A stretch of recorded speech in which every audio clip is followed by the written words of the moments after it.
Hello, everyone, and welcome to this episode of Crowded Beaker Solves.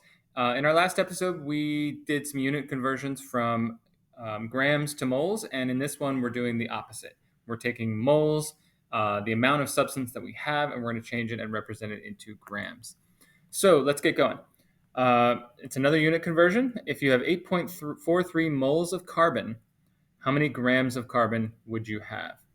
So this is our starting value. You always want to start by putting your starting value with its unit. Carbon is just the letter C from the periodic table. That's important.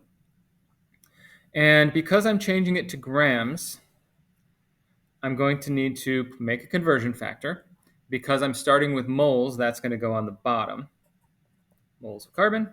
And I need grams of carbon on the top. Again, make sure to put the element symbol or the compound symbol that you're using.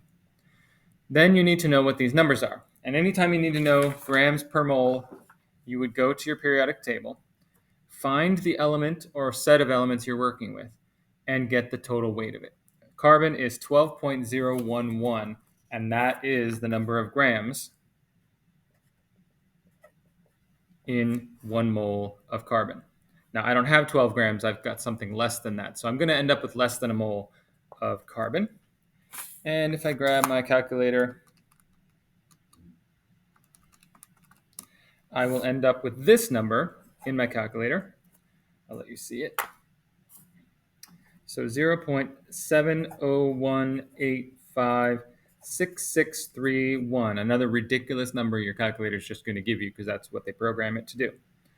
And that's grams of carbon. However, I don't want that many digits because I don't know all those digits. So I'm going to go back here and say, oh, I'm starting with 3, and I'm multiplying by 5, but the shorter one is 3. This is an exact value, so don't limit it to 1.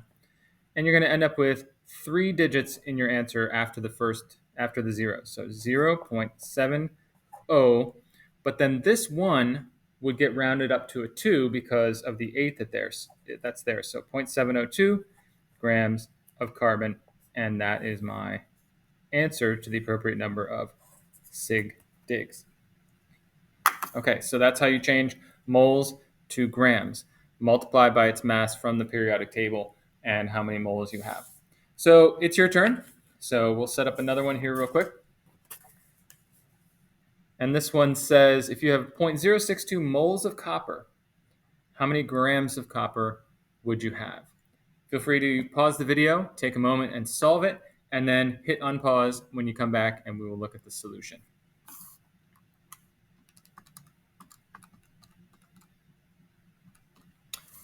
Okay, so if you were able to get an answer of 3.9 grams of copper, then congratulations, you're doing well.